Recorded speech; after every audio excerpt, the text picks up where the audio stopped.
신바람 사연 아파트. 오늘의 사연 시작하겠습니다. 이혼한 전 남편과는 지인의 소개로 처음 만났어요. 거절하기도 애매해서 몇 번 자리만 나가주자 싶어 등 떠밀려 나간 자리였는데 몇 번 만나다 보니 사람이 참 괜찮은 것처럼 느껴졌습니다. 워낙에 사람이 차분하다 보니 일하면서 이리 치이고 저리 치이고 정신없이 바쁘게 살던 저한테는 한숨 돌릴 수 있겠다 싶을 만큼 편안한 존재였지요. 그렇게 결국 남편과 연애를 시작하게 되었죠. 그렇게 연애 기간이 길어지니 문득 이런 생각이 다 들더라고요. 이 사람이라면 같이 평생을 살아도 괜찮을 것 같다고요. 사소한 일로 사람 스트레스 받게 만드는 일도 없었고 그런 순탄한 시간이 쌓이다 보니 결혼이라는 말이 두 사람 사이에서 자연스럽게 오가게 되었습니다. 결국 그렇게 저희는 부부의 연을 맺었고요. 남편의 장점이라면 차분한 성격과 모난데 하나 없는 무던한 사람이라는 점이었어요. 하지만 결혼하고 나서 보니까 장점이라고 생각했던 남편의 무던함이 이토록 무던할 줄은 몰랐어요. 남편의 좋은 점이라고 생각했던 부분들이 결혼하고 나서는 단점처럼 다가오더라고요. 연애하는 동안에는 남편이 이직을 염두에 두고 있었고 어느 정도 포부와 야망이 있는 사람처럼 보였었어요. 저를 위해서 더 좋은 직장을 갖고 싶다느니 이왕 회사 생활 시작한 거 부장이 아니라 임원까지 도전해보고 싶다느니 그런 식으로 자주 말을 했었거든요. 그런데 결혼하고 나니까 무슨 인생의 큰 과업을 달성한 것 마냥 사람이 소극적으로 변하고 현실에 안주하려고 하더라고요. 한 번은 이직한다더니 뭐 공부도 안 하고 딱히 하는 거 없지 않느냐고 따져 물었던 적이 있어요. 남편은 이 나이에 이직은 무슨 이직이냐고. 지금 다니는 회사가 일도 손에 어느 정도 익었고 이 정도 벌면 남들하고 비교했을 때 충분히 괜찮게 버는 거 아니냐고. 위험하게 굳이 새로운 도전을 할 필요가 있냐는 식으로 말을 하더라고요. 자기가 몸담고 있는 업계가 바닥이 좁은데 괜히 이직하려다가 윗사람들이 눈치라도 채면 괜히 미운 털 박혀서 앞으로 승진길도 막히고 인생이 더 힘들어질 거라는 겁니다. 이제 결혼해서 가정도 꾸린 만큼 떨어지는 낙엽도 조심해야 하는 거 아니겠냐면서 오히려 안정적인 수입원을 가진 지금이 가장 좋은 거라고 오히려 저보고 욕심을 버리라는 식으로 말을 하더군요. 맞벌이를 하고 있었고 재벌이도 좋은 편이라 남편 말 맞다나 먹고 사는데 지장이 있는 건 아니었어요. 그래도 결혼 전에 꺼낸 말이 있으니 할 때는 하는 사람이라 끝까지 믿어보기로 했고 이직은 아니더라도 회사 생활 열심히 하면서 어디 높은 자리까지 올라가려고는 하지 않겠나 하는 생각이었죠. 적어도 지금이야 말은 저렇게 해도 나중에 아이가 태어나서 아빠 노릇을 해야 할 때가 오면 또 거기서 다른 모습을 보여주지는 않겠나 하는 기대도 있었습니다. 내 배우자이기 때문에 믿은 건데 알고 보니 그건 착각이었어요. 사실 남편뿐만 아니라 시댁 식구 모두가 결혼 전과 결혼 후가 다른 두 얼굴을 가진 사람들이었다는 걸 알게 되었거든요. 신혼집을 구할 때부터 시어머니와 마찰이 있었어요. 시어머니는 형편도 안 되는 저희한테 신혼집은 무조건 상급지 신축으로 들어가야 한다고 했었습니다. 남들 보는 눈도 있고 일단 좋은 집에서 한번 살아봐야 그게 동기부여가 돼서 결혼하고 나서도 좋은 집에 들어가기 위해 더 노력을 하지 않겠냐는 말도 안 되는 이유였지요. 당연한 소리겠지만 저는 전세가 되었던 자가가 되었든 일단 형편 맞는 대로 맞춰 들어가야 한다는 게 저의 입장이었습니다. 아무리 맞벌이를 한다고 할지라도 월급 벌는 사람들 벌이가 한계가 있잖아요. 그런데도 시어머니는 월세를 살더라도 한 번은 좋은 집에 살아봐야 한다며 당신들이 아직도 지방에서 벗어나지 못하고 이렇게 살고 있는 이유가 그 때문이라며 끝까지 고집을 부리셨지요. 나중에 가서는 월세 내는 게 부담이면 니들 돈으로 일단 보증금만 하라고 월세는 당신이 내주겠다고까지 하셨죠. 남편은 엄마가 저렇게까지 하는데 고집 피울 거 있냐며 일단 2년만이라도 좋은 집에 한번 살아보자고 월세도 내주신다는데 손해볼 게 뭐가 있냐고. 보증금이 어디 도망가는 것도 아니고 그렇게 살면서 돈 모아가지고 2년 뒤에 대출 없이 자가로 괜찮은 집 들어가면 되는 거 아니냐 하며 저를 설득해왔고요. 저도 생각해보니 남편 말이 맞다 싶어서 결국 그렇게 하기로 했죠. 월세까지 내주신다는데 남편 말대로 손해볼 거 하나 없다 생각했고 그렇게 결국 월세 200 주고 강남에 월세를 구했어요. 월세를 200 정도 내면 무슨 호화저택에서 살게 될 줄 알았는데 막상 저희 가진 돈에 맞춰 구하고 나니 그냥 집값만 비싸다 뿐이지. 솔직히 뭐가 좋은지는 모르겠다는 느낌이었습니다. 인생에 한 번은 좋은 집에서 살아봐야 한다는데 집값이 비싸다고 무조건 좋은 집은 아니잖아요. 위치 조금만 포기하면 정말 호화로운 신축에 들어갈 수 있을 것 같았는데 그런데도 끝까지 강남을 고집하는 게 이해가 가지 않았죠. 뭐 돈 내준다는 사람이 강남에 구하라는데 별 수 있었겠나요? 결국 시어머니 같지만 집에 신혼살림을 차리게 되었죠. 그때는 시어머니와의 갈등을 너무 쉽게 생각했어요. 원래 결혼 준비하면서 이런저런 사소한 문제로 마찰이 많을 것이다 하고 워낙에 이야기를 많이 들었다 보니 이 또한 그것 중 하나라 생각했지요. 결국 시어머니가 원하는 대로 했고 시댁 또한 차로 2시간은 더 가야 하는 거리에 있었다 보니 사실 그렇게 딱히 심각하게 생각하지는 않았습니다. 그런데 달에 200이나 하는 거액을 내준다고 한 게 시댁 형편이 넉넉해서가 아니라 여력이 없는 상황에 이래저래 쥐어짜내서 해준 거라는 사실을 결혼하고 반년이 지난 시점이 돼서 알게 되었습니다. 신혼 때야 다들 그렇겠지만 처음엔 이래저래 마냥 좋기만 했었어요. 그런데 결혼하고 반년이 지나 시어머니가 청천벽력 같은 소식을 전해왔지요. 해주기로 했던 월세를 더는 못 해주겠다고 나온 거예요. 니들 월세 내주다가 집 기둥까지 뽑아야 할 판이라면서 말입니다. 당연히 어이가 없었죠. 당장 살 생각도 없는 강남에 전세도 아니고 월세로 집을 구한 이유는 전부 시어머니가 고집을 꺾지 않았기 때문이었으니까요. 그런데 상황이 이런 걸 어쩌겠냐며 그래도 언제 니들이 이런데 살아보겠냐고 그걸로 만족하라는 말도 안 되는 억지를 부리시며 얼렁뚱땅 상황을 모면하려는 듯 보였습니다. 그래도 다행인 건 집주인분이 이야기가 잘 통하는 분이어서 계약 기간이 1년 반이나 남아있는 상황이었지만 일단 새로 들어올 세입자가 구해진다면 바로 보증금을 돌려받기로 이야기를 마무리 지을 수 있었어요. 그날로부터 1년이 더 지나서도 세입자가 안 구해지면 그때는 그냥 방을 빼주겠다고 저희 상황을 봐주셨죠. 천만다행이긴 했지만 그래도 1년을 꽉 채워 살아야 한다면 그 돈이 보통 돈이 아닌지라 그 돈을 생각하면 정말 스트레스가 이만저만이 아니었습니다. 그런데 더 문제는 일이 그렇게 되고 난 이후에 발생했어요. 시댁에서 유일하게 결혼 전과 결혼 후가 한결같은 사람이 있었는데 그게 바로 신우였습니다. 결혼 전에는 그냥 마냥 긍정적이고 밝은 사람이라고 생각했어요. 아닌 게 아니라 대학교 다니다 남자친구 잘못 만나 아이가 생겨 졸지에 다니던 대학교 졸업도 못하고 그대로 아이를 키우며 살고 있었거든요. 심지어 아이가 태어났는데 결혼을 한 것도 아니었어요. 애아빠라는 사람은 결혼은 안 해도 양육비는 주겠다 했다는데 애 태어나기가 무섭게 해외로 도피해서 그 뒤로 연락두절이고 양육비는 10원짜리 한 장도 받아본 적 없었답니다. 학교도 마치지 못한 상황에 아이까지 있어서 제대로 된 직장도 구하기 힘들었고 결국엔 시댁에 들어가 시어머니의 지원을 받으며 살고 있는 상황이었어요. 그런데도 항상 만날 때마다 활짝 웃으며 저를 대해주는 모습에 세상을 긍정적으로 사는 모습은 정말 본받을 만하다 싶을 만큼 밝은 사람이었죠. 그리고 그 밝은 모습은 결혼 후에도 변하지 않았는데 문제는 그냥 밝고 긍정적인 게 도를 지나쳤다 싶을 정도였다는 점이었습니다. 힘든 세상 밝게 버티는 건 좋지만 다른 사람들도 자기처럼 매사가 좋은 게 좋은 거라고 생각하는 것처럼 보였죠. 저희가 결혼하고 얼마 지나지 않아서부터 주말이면 신우가 시어머니하고 저희 집에 자주 찾아왔어요. 시댁에서부터 거리가 2시간 가까이 되는데 그 거리를 마다하지 않고 찾아왔지요. 두 모녀가 오붓하게 서울나들이 온 거라고 애는 아버님한테 맡기고 왔다면서요. 처음에는 저도 두 사람을 반겨줬지요. 그리고 여기 모시고 다니고 저기 모시고 다니고 그랬어요.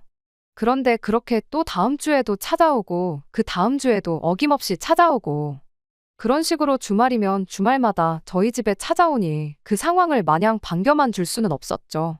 저희가 주말이라고 딱히 뭘 하는 건 아니었지만 그래도 집에서 쉬고 싶은데 그렇게 두 사람이 찾아오면 쉬는 느낌도 안 들고 그랬거든요. 그렇게 한 달을 꼬박 빠지지 않고 주말마다 찾아왔는데 한 번은 또 그렇게 연락도 없이 찾아온 두 사람을 보고 제가 표정 관리를 좀 못했었나 봐요. 신우야 매사가 행복한 사람이다 보니 그런 저의 표정 변화를 눈치채지 못한 것처럼 보였는데 시어머니는 아니었습니다. 대번에 제 표정이 안 좋은 걸 보더니 내가 월세를 다 내주는데 따지고 보면 이 집이 내 집도 되는 거 아니겠냐 하시며 집주인이 자식 데리고 집에 오는 게 뭐가 문제냐 하는 식으로 당당하게 한마디 하더군요. 다 볼 일이 있어서 오는 거지 딱히 니들 보러 오는 거 아니니깐 우리들 찾아오는 거 신경 쓰지 말고 니들 할 일 있으면 알아서 하라고. 우리들하고 같이 뭐 안 해도 되고 니들끼리 집에서 놀던 나가서 놀던 상관 안 하겠다며 그것도 배려랍시고 신경 써주는 척을 하면서요.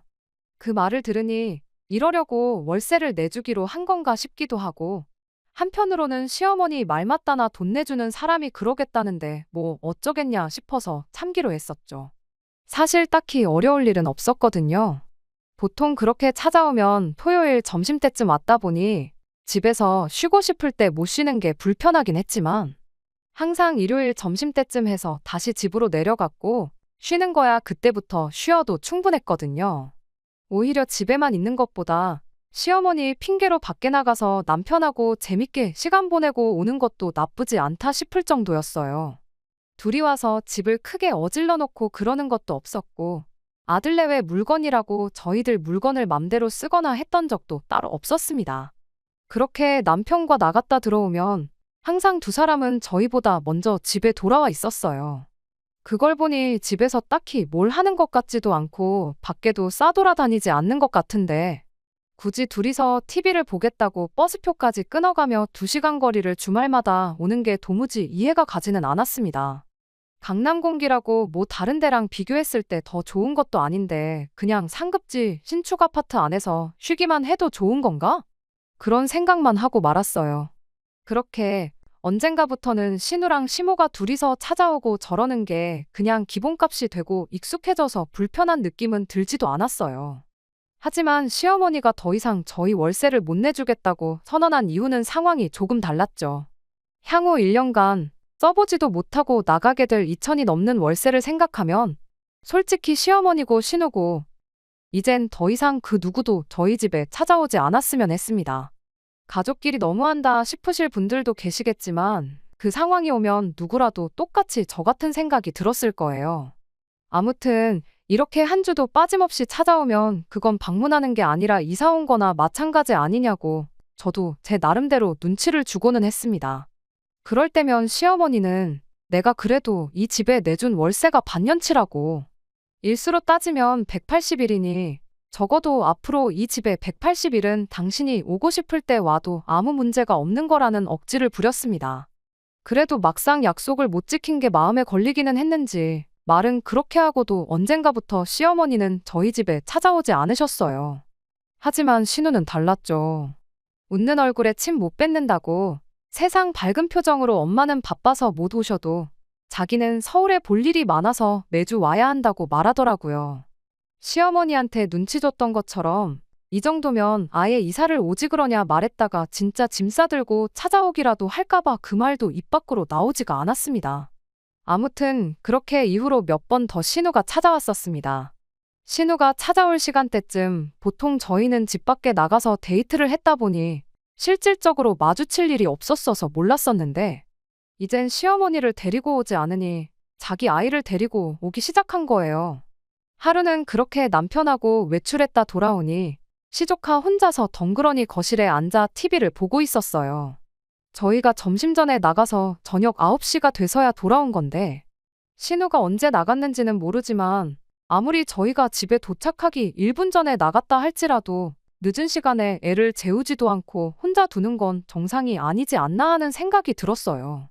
심지어 조카한테 물어보니 엄마는 도착하자마자 나가서 아직 안 왔다고 이야기를 하는데 말인즉슨 저녁 9시가 될 때까지 8살 먹은 애 혼자만 집에 방치해놓고 돌아오질 않고 있었던 겁니다. 점심도 제대로 못 챙겨 먹은 건지 냉장고에 있는 거 대충 꺼내서 챙겨줬더니 정말 개눈 감추듯이 폭풍흡입을 하더라고요. 다른 것보다 저희가 나가 있는 동안 신우가 그냥 저희 집에서 아이랑 쉬다 가는 게 아니라 애만 남겨두고 혼자 밖에 나가 시간을 보냈을 수도 있겠다는 생각을 하니 그게 참 어이가 없었어요. 암만 8살이라도 애는 애잖아요. 애 혼자 집에 뒀다가 무슨 일이라도 생기면 그건 어떻게 책임지려고 그러는 건지, 남편도 그런 신우한테 한마디 해야겠다 싶었는지 돌아오기만 해보라며 벼르고 있었죠. 신우는 밤 11시가 다 돼서야 돌아왔어요. 미안한 기색도 없이 뻔뻔하게 들어오는 신우를 붙잡고 곧바로 한마디 했죠. 애만 혼자 두고 이게 무슨 짓이냐고요? 그랬더니 신우가 제 집에서도 혼자 자주 있는다고. 얌전한 애니까 무슨 일 터질 걱정은 안 해도 된다고 딱 잘라 그렇게 말하더군요. 그래서 그래도 애를 집에 혼자 두는 건 아니지 않냐고, 올라올 일이 있으면 차라리 어머님께 맡기고 혼자 오는 건 어떠냐고 물었더니 오히려 저한테 짜증을 내는 거 아니겠어요? 엄마를 이 집에 못 오게 만든 게 언닌데 왜 나한테 그러냐면서요. 내가 직접적으로 오지 말라고 했던 적이 있냐고 따졌더니 신우가 그게 아니고 돈 때문에 그런 거라면서 구구절절 설명을 하대요. 무슨 말인고 하니 어머님 아버님이 지난 6개월간 저희 월세를 내주면서 빚까지 지게 돼서 그 돈 갚는다고 일을 다시 시작하셨다 해요. 그리하여 시조카를 봐줄 사람이 없어지게 되었으니 애를 혼자 둘 수 없어서 서울까지 데리고 온 거였죠. 그러면서 하는 말이 그래도 내가 애엄마인데 애한테 무슨 일이 생기면 한달음에 빨리 달려갈 수 있어야 하는 거 아니겠냐고 하는데 여지껏 혼자 둔 거랑 본가에 혼자 둔 거랑 뭐 다른 게 있나요? 오히려 차라리 집에다 두고 왔으면 어머님 아버님이 일을 뭐 밤새서 하시는 것도 아닐 텐데 적어도 저녁 9시까지 애가 혼자서 배 고를 일은 없지 않았나 싶었습니다. 어이가 없어서 제가 되물었죠. 그 말에 모순이 있는 거 모르겠냐고요. 방금 전까진 애 혼자 둬도 아무 문제 없다고 해놓고 이제 와서 무슨 일이 생길지도 모르니까 가까이 있어야 한다는 건 무슨 소리냐 따졌습니다.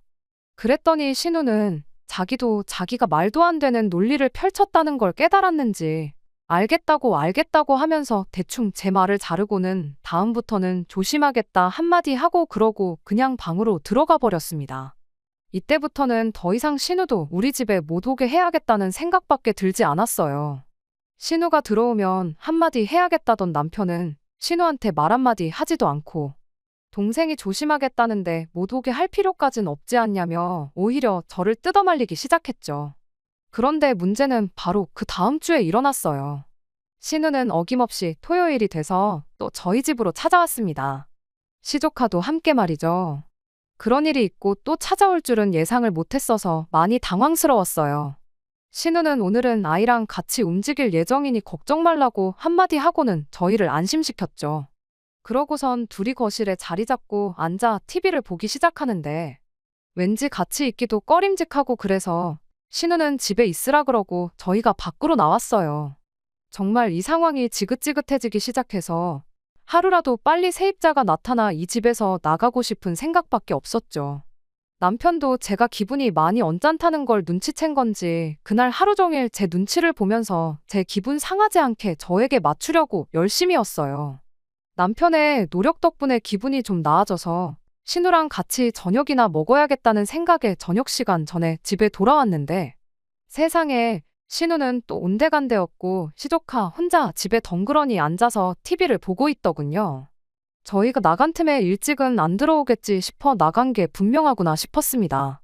신우한테 바로 전화를 걸었더니 전화는 전화대로 묵묵부답이고 톡은 톡대로 전부 무시를 하더라고요. 어이가 없어서 집에 들어오기만 해봐라 하고 벼르고 있었어요. 남편도 이제는 한마디 해야겠다 싶은 표정이었지요. 그런데 더 어이가 없는 건 신우는 그날 아예 집에 들어오지 않았다는 사실이었습니다. 저한테 잔소리 듣는 게 싫어서 그런 건지 싶었는데 다음날 아침에도 저녁이 되어서도 신우가 돌아오지 않았어요. 그쯤 되니까 화가 나는 건 화가 나는 거지만 암만 그래도 가족인데 걱정이 되기 시작했지요. 경찰에 전화해서 실종신고라도 해야 하는 거 아니냐 했는데 남편은 오히려 덤덤하게 한두 살 먹은 애도 아니고 대한민국같이 안전한 나라에서 실종은 무슨 실종이냐고 그냥 욕먹기 싫어서 집에 안 들어오는 거 아니겠냐며 대수롭지 않게 생각하는데 가족이 아닌 저도 이렇게 걱정이 되는데 오빠라는 인간이 저렇게 나오는 게 어이가 없었습니다. 아무리 무던한 사람이라도 동생이 애만 두고 행방은 오리무중이 되었는데 무슨 일 있겠냐고 대수롭지 않게 여기는 게 말이나 되나요? 결국 다음날 아침까지 신우는 돌아오지 않았어요. 시조카를 혼자 두기도 뭐해서 일단 저는 회사에 연락해 상황을 설명하고 남편만 먼저 출근시켰죠. 남편은 제가 회사를 쉰다는 상황도 못마땅해 했어요. 우리한테 한 소리 듣기 싫어서 집에 안 들어오는 게 뻔한데 뭐하러 회사까지 쉬냐고요. 애 혼자 잠깐 집에 두고 있으면 우리 출근해서 집에 없는 시간 맞춰서 아이 데리고 집에 돌아갈 거라고 그냥 출근하라고 저를 설득했지만 사람 마음이 그게 되나요? 남편이야 뭐 매사에 묻어난 성격이니 그럴 수도 있겠다 싶겠지만 엄마가 애만 두고 이틀이나 감감무소식인 게 제 입장에선 도저히 있을 수 없는 일이고 무슨 일이 있어도 있겠구나 싶은 생각이었습니다. 그리고 남편이 출근하자마자 저는 경찰서로 가서 시누이를 실종신고하려고 마음을 먹었어요. 조카 혼자 집에 두고 갈 수는 없으니 같이 데리고 나가려고 했는데 조카가 차 안에서 뭘 좀 보겠다며 짐가방에서 태블릿을 하나 들고 나오는 거예요. 그런데 그 순간 제 머릿속에 번뜩하고 한 가지 생각이 떠올랐죠. 저도 같은 종류의 태블릿을 가지고 있어서 그 기능들을 잘 알거든요. 신우 핸드폰이 태블릿과 같이 연결되어 있다면 그걸 통해서 신우의 핸드폰이 지금 어디 있는지 알 수 있을지도 모른다는 생각이 들었던 거죠. 심지어 위치도 집에서 엄청 가까웠어요. 번화가 근처에 있는 모텔촌이었습니다. 집에 들어오기 싫어서 외박을 한 건가 싶다가도 애를 두고 이틀씩이나 모텔에서 머무를 이유가 있나 혹시 위험한 상황에 처한 거 아닌가 싶어 경찰에도 전화를 했습니다. 다행히 경찰분께서 동행을 약속해 주셨죠. 그렇게 신우 핸드폰이 있는 모텔로 향했고 프론트에 양해를 구하고 층마다 수색을 하기 시작했어요. 3층에 와서 신우 번호로 전화를 다시 걸었더니 복도 중간쯤 있는 방에서 전화벨 소리가 울리더군요. 전화벨 소리를 따라가 경찰분이 문을 두들기고 조용한 목소리로 경찰입니다 하고 한마디 하니 방 안에서 우당탕탕 소리가 나고는 잠시만 기다려달라는 신우의 목소리가 들려왔어요.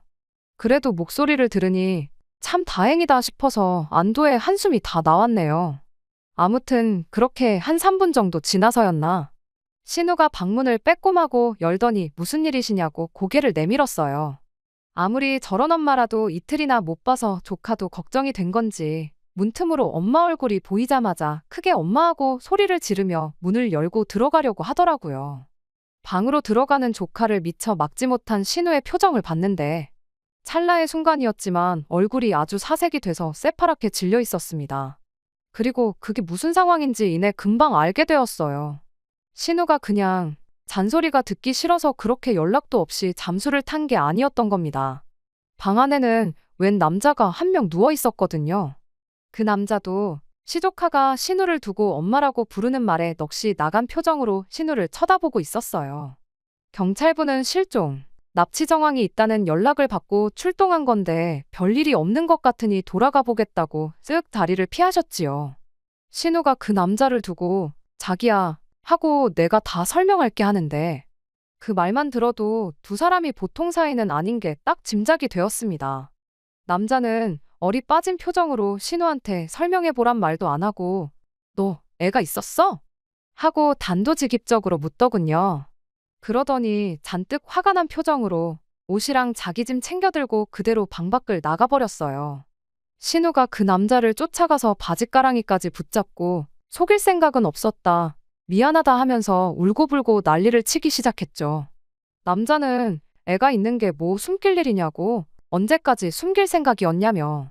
자기는 진심이었는데 너는 시작부터 나한테 거짓말을 했다니 어쩌니 하는 걸로 봐서는 남자는 신우한테 애가 있었다 해도 같이 미래까지 그릴 수 있었을 만큼 진심이었었나 봐요. 그런데 말을 못한 것과 의도적으로 속인 것은 이야기가 다르잖아요. 아무리 그래도 자기를 속인 걸 용서할 수가 없었나 봅니다. 아니면 뭐 자기는 사람 좋은 척 하면서 신우한테 잘못을 전부 떠넘기고 헤어질 속셈이었는지 제가 알 방법은 없지만요. 아무튼 뭐 두 사람한테는 그 이별이 애틋하고 슬픈 어쩔 수 없이 헤어져야만 하는 로맨스 영화의 한 장면일지도 모르겠지만 제가 볼 때는 그냥 한 편의 막장 드라마에 불과했습니다. 솔직히 경찰분도 처음에는 먼저 들어가 보겠다고 말해놓곤 복도에서 펼쳐진 그 상황을 끝까지 구경하시고 가셨던 걸로 봐서 재미 하나만큼은 있었던 것 같아요. 아무튼 문제는 잘못은 지가 해놓고 그 남자랑 헤어진 게 저 때문이라며 신우가 아주 발광을 하기 시작했다는 겁니다. 평소에 밝고 웃음기 많았던 모습은 온데간데 없이 찾아볼 수도 없었어요. 자기가 저 남자한테 공을 얼마나 들였는데 언니 때문에 다 망했다며 어떻게 책임질 거냐는 겁니다. 어이가 없어서 지 자식 남의 집에 말도 없이 맡겨놓고 나가 있던 게 뭘 잘했다고 큰소리냐 한마디 했죠. 조카한테도 엄마 그런 꼴 보여주는 게 좋을 것 같지는 않아서 집에 차 타고 편하게 가고 싶으면 지금 따라오고 아니면 집에 혼자 알아서 오라고 했어요. 그리고 그 길로 주차장 가서 시동 걸고 딱 3분 기다려준 뒤 그래도 따라오지 않는 신우를 두고 집으로 다시 출발했습니다. 어이없는 건 신우는 그 남자를 붙잡으러라도 간 건지 저희가 집에 도착해도 한참 동안 집에 들어오지 않고 있었어요. 오히려 남편이 먼저 집에 오더군요.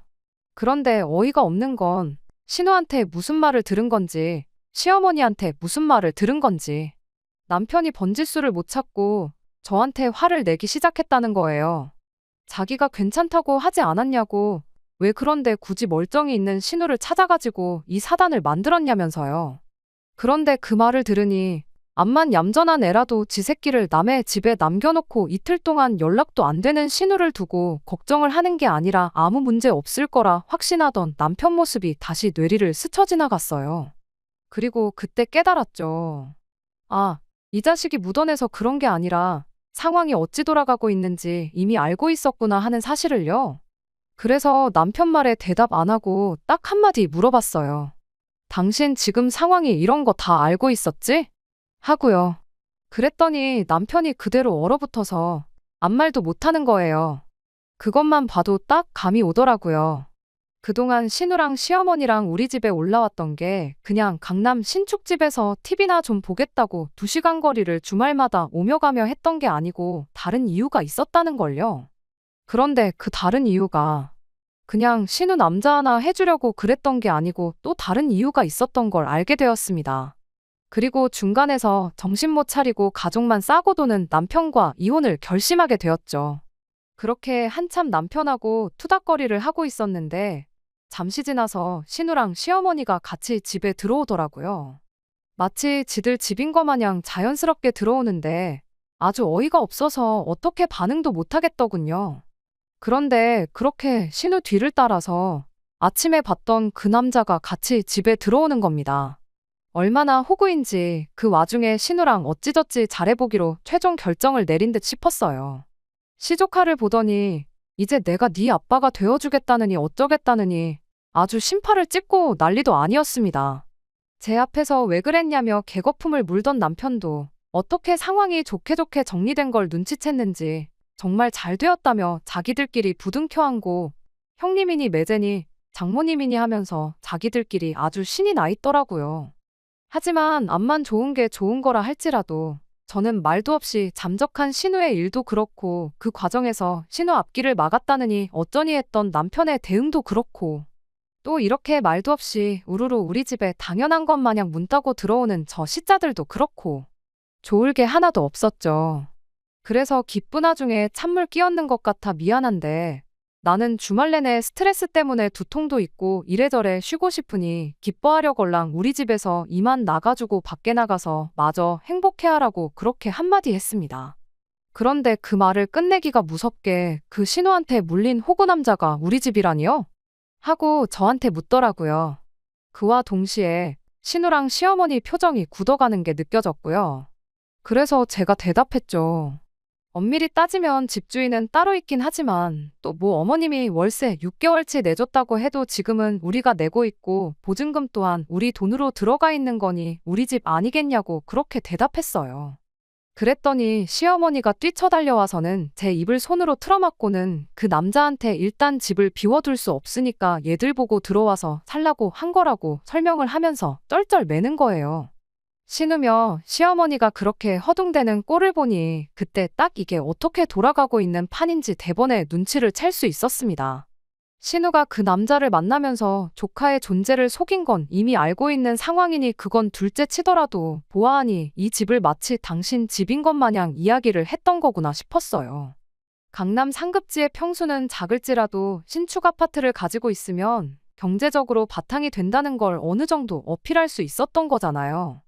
그렇게 저희를 밖으로 내보내고 그 사이에 그 남자를 집으로 불러 집주인 행세를 했구나 싶었어요.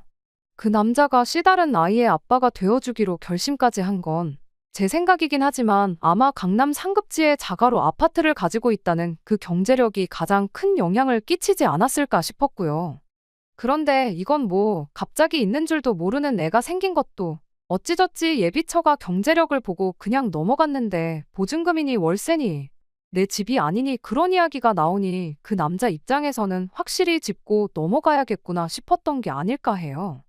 뭐 인터넷에 조금만 검색해봐도 이 집이 자가인지 아닌지 알 방법이 수두룩했는데 하기야 그 정도 지능이 있었으면 신우한테 쏘가서 결혼이니 그런 이야기도 하지 않았겠나 싶네요. 아무튼 그렇게 집 또한 시어머니 집이 아니라 월세고 심지어 보증금 또한 시부모이나 신우의 지분이 하나도 없다는 사실을 전부 깨달은 남자는 뒤도 안 돌아보고 두 번 다시 연락하지 말라고 사기로 고소를 안 하는 것만 해도 고마워하라고 그렇게 한마디 하고 집을 나가버렸어요.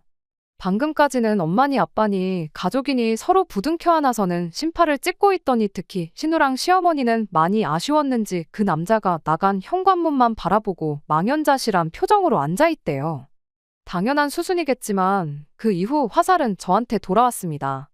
신우 인생을 제가 망쳤다면서요. 그래서 제가 한마디 해줬어요. 뭐 나한테 미리 귀뜸이라도 해줬느냐고요. 말은 지들끼리 맞춰놓고 아무것도 모르는 나한테 쿵짝을 맞춰주길 바라는 게 말이나 되냐고.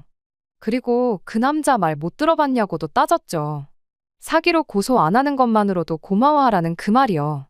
그대로 결혼시켰다간 아마 사기죄로 어머님이나 신우 둘 중에 한 명은 콩밥을 먹을 수도 있었던 건데 오히려 다행인 거 아니냐고 그렇게 한마디 했더니 남편이 일단 혼인신고 올려놓으면 낙장불입인 거 모르냐고 그렇게 동생이 새 출발하는 게 싫었던 거냐면서 저를 무슨 신우 인생을 망쳐놓으려고 작정한 사람을 만드는 거예요. 어이가 없어서 한마디 했죠. 신우 인생을 왜 내가 망친 거냐고. 애초에 내가 당신하고 결혼하기 전부터 아니 당신을 처음 만나기 전부터 신우 인생이 망가져 있었는데 왜 그걸 나한테 탓을 하느냐고. 도망간 저 남자가 얼마나 대단한 사람인지는 모르겠는데 멀쩡한 사람 인생도 똑같이 망쳐놓으려고 하지 않았냐 따져 물었습니다. 그리고 그때 이게 뭐 하는 짓인가 이렇게 다투고 화해한들 이게 다 무슨 소용이 있겠는가 하는 생각이 들고 남편 말 맞다나 혼인신고만 해놓으면 낙장불입이라는 그 말이 너무 와닿더라고요. 나는 내 결혼할 사람을 그 사람의 가족들을 이리도 모르고 결혼해서 이 고통을 받고 있는 게 참 말도 안 된다는 생각과 하루라도 빨리 이 결혼을 무를 수 있으면 당장에라도 끝내는 게 맞겠다는 확신이 들었습니다. 이직하겠다는 약속을 저버린 시점부터 이미 결혼 전에 했던 말과 후에 했던 말이 다른 사람인데 그것도 모자라 자기 가족들과 짜고 괴수작 부리던 사람 어디를 뭘 믿고 결혼 생활을 이어갈 필요가 있었겠나요. 그렇게 그 자리에서 이혼 선언을 해버리고 말았죠.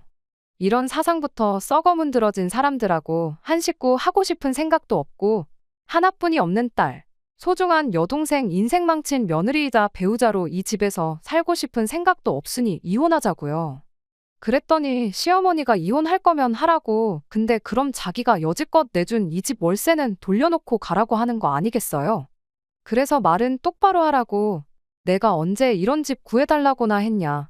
오히려 어머님이 돈 못 준다고 손 떼고 몇 달 동안 내 주머니에서 나가야 했던 월세를 돌려받아야겠다고 완강하게 나왔어요. 이혼 소송은 제 생각보다 더 빠르게 정리되었습니다. 보증금 묶여있는 건 언제 어떻게 돌려받나 싶었는데 하늘이 도운 건지 마침 세입자가 들어오기로 되면서 이혼 시작한 지 얼마 되지 않아 보증금을 돌려받을 수 있었어요. 얼마 전에 일이 있어서 이른 저녁에 강남 번화가에 다녀올 일이 있었는데 뒷모습밖에 못 봐서 제 착각일 수도 있지만 신우하고 똑같이 생긴 사람을 봤어요. 아직도 저렇게 남자를 찾으러 다니는 걸로 봐선 이혼 후에도 똑같이 강남 근처에 월세 하나 구해서 자가인 척 속이고 잠수탄 애아빠 대신 아빠 노릇 해줄 수 있는 남자를 찾으러 다니는 게 아닌가 싶은데 뭐 진짜 그렇다면 아직 정신 못 차렸구나. 쓴맛을 덜 봤구나 싶은 생각밖에 없네요.